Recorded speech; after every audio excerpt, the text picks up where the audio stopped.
All right, good evening, everyone. It's social distancing with the Arizona Chamber. As always, we're joined by the CEO of the Chamber, Glenn Hammer, a little segment that sometimes is called Happy Hour with Hammer. And at this happy hour, we're joined by my state senator Sean Bowie from Legislative District 18, South Tempe, West Chandler, Ahwatukee, a little bit of Mesa. Senator, welcome. Thank you. My pleasure. Thanks for having me. Senator, before we started recording, you said that this is the first happy hour you've been to in a long time. Yes, I miss a lot of things, but happy hours I miss as well. So happy to be here for this happy hour. Glenn's gonna talk a little bit about the CARES Act and what you've been hearing from constituents. But I thought that since we had you here, we should note that I know the days all sort of run together now, but the calendar says it's April 13th. Senator, we were told you were supposed to be back at the Capitol today. What happened? Well, I can report that we were not at the Capitol today. Yeah, we passed a bipartisan budget back in March, which seems like a lifetime ago. And the president and the speaker had set April 13th as the comeback date for when we would reconvene. Obviously, that hasn't happened. We're hearing various estimates for when we will go back, if we do come back at all. Early May, potentially at the earliest, but it's looking more and more like mid to late May for when we do come back. And when we do come back, I think it'll be just focused on some pretty minor things around the relief measures that we're looking to pass to help our constituents, and looking at the budget as well. I don't think you'll see a grand scale return where we just pick up where we left off and have committee hearings. Floor sessions, I think, will be very focused on coronavirus relief and helping our constituents, and then adjourning after that. That makes sense. You just said if you go back, you don't have to necessarily because you passed the budget, but you talked about potential coronavirus measures, but possibly you're going to have to go back to adjust to new revenues, or do you feel decent about the FY21 package that you passed? Well, the bipartisan budget that we passed last month, as you know, at the beginning of part of this year, we were forecasted to have a pretty sizable budget surplus. And we had got some data in last week that shows that it's potentially going to be $1 billion deficit. Now, those are really early estimates. We're still waiting to get more information on sales tax collection and income tax collections over the next couple of months.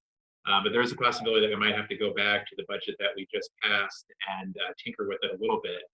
We also might see some relief from the federal government. I know one of the relief measures that's been talked about is aid to state and local governments, because as you both know, at the state level, we have to balance our budget every year. The federal government can just print money and add on to the deficit and the debt, and that's what they're looking to do with these relief packages. So we also have the rainy day fund, which is almost $1 billion. So there's a lot of ways that we can approach this. So I imagine we'll be talking about that coming up here in May and June when we do return to the Capitol. Glenn, he kind of teed you up here to talk about this federal response and how the states are going to play with that. Yeah, and it is because usually we would meet in your office, or you'd be at the chamber, and I'd be in a suit, not my Morty Seinfeld sweatsuit. But the CARES Act, to me, the federal response is going to play a huge role in what we see in terms of the revenues coming in terms of businesses staying intact, as well as potential federal dollars going into state coffers for programs such as Medicaid. So, Senator, I love your thoughts on how you view the federal response at this point in time. Well, the federal stimulus that passed a couple of weeks ago certainly had some promising things in it, but I think it obviously takes some time to roll out a program that is over $1 trillion in cost. And I know the small business loan part of the program, which I think was $350 billion, and promised some relief for small businesses. What I'm hearing from small businesses in my district is they've had a lot of difficulty in applying for the program and getting banks and lenders to initially just get a response from them, but also getting the funds. So I've personally been reaching out to different banks and lenders when I've had constituents call and email and ask me about it. It's a federal program. So those of us at the state level, we can work with our congressional delegation, we can sort of work with the the governor's office. So we're trying to do everything that we can to get our constituents information. But again, this big of a program, it's obviously going to take some time to roll out. I know the banks initially weren't really aware of what they were supposed to do and how it was supposed to work. So my hope here in the next week or so is we can get more of those dollars rolled out so we can get some aid for our small businesses, because I know they really need it in terms of meeting payroll and just staying open if they can. Senator, Yeah. well, Senator, the federal dollars that are coming into Arizona, are you as a legislator appropriating those dollars, or do those go directly to the executive branch, or we still need to figure that out? I imagine it would go through the executive, and that's on top of the funding that we approved in that budget last month. I mean, altogether, it was over $100 million, and it's up to the governor's discretion over how those dollars are used. So if the federal government were to come and pass another relief package, or that funding from the previous package were to come to Arizona, it wouldn't require us as a legislature to approve it. I imagine it would be at the discretion of the governor, and he would be the one getting those dollars out to people who need it. You know, if there was a problem solvers caucus at the state legislature, you'd be in it. You'd be leading it. Are there some other things we should be looking at the state level? We think that we've been big supporters of what the governor has done with essential services and activities, and big supporters of what you've done at the legislature to give the executive discretion to deal with COVID-19. But are there some other things that come to mind that you think on the economic front, Senator, would be helpful for us to look at on the state level? I think continuing to do what we've been doing, allocating those dollars for foreclosure assistance, eviction assistance, that's another issue that we've been hearing from a lot of constituents about, who are worried about making rent payments, either for individuals or for small businesses. So continuing that, I think, is really important. I think that's going to take up the bulk of the dollars that we've approved, is going to go to foreclosure and eviction assistance here over the next couple of months. Obviously, funding our food banks. I know the governor has been leading on that already, and we've allocated some of those dollars already for food banks across the state. Homeless shelters, housing assistance as well.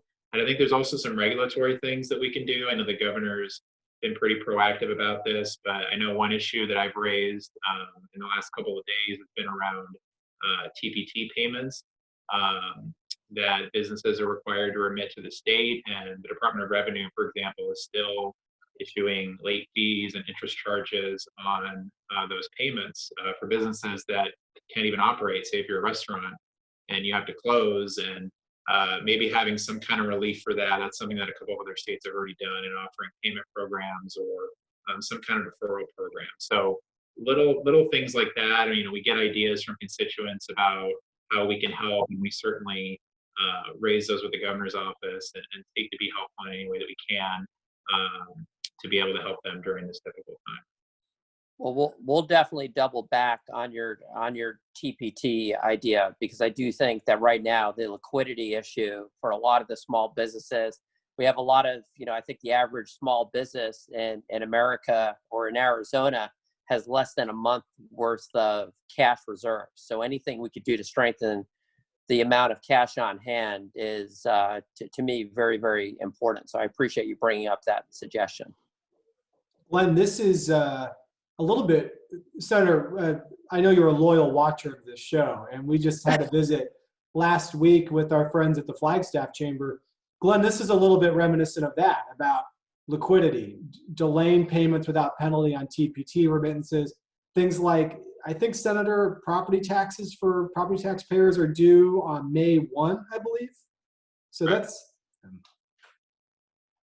Yeah, that's an idea that we've heard from the counties, and the counties have reached out to us and asked for that. So we've been vocal with the governor's office about that as well, and hopefully that's something we can take up here in the next couple of weeks, get that changed. Good. All right.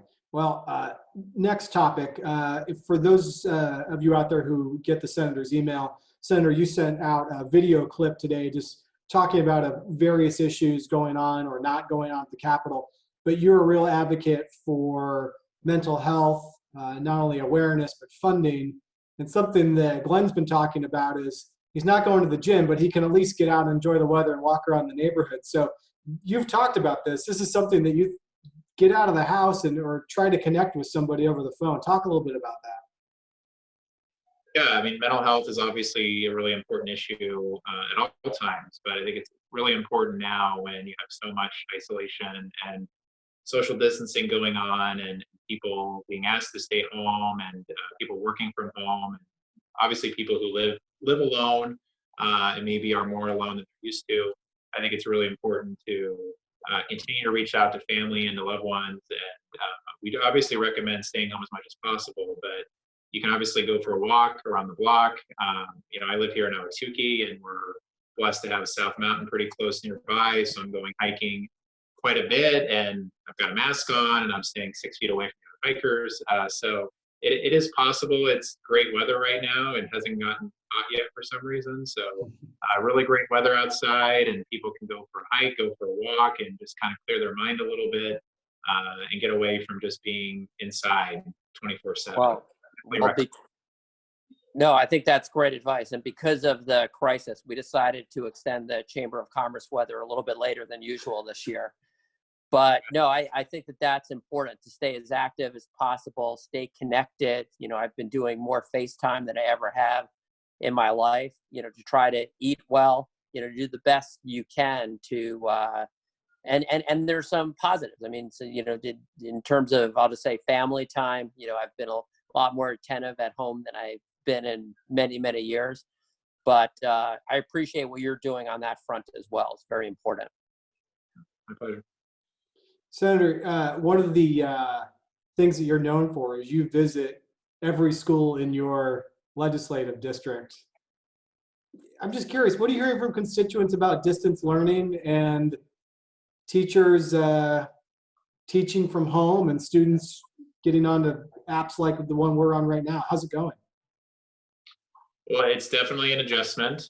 We've heard some positive things from parents and from teachers about how this is going. Obviously, one of my concerns is students and families who maybe lack the resources and maybe don't have a reliable internet connection, maybe don't have computers at home. So we're working with the districts to try to remedy that. But it's funny you mentioned that, because I'm actually doing a Zoom call with one of my schools tomorrow. I've got about 100 fourth graders from one of my schools who were supposed to come to the Capitol for a tour.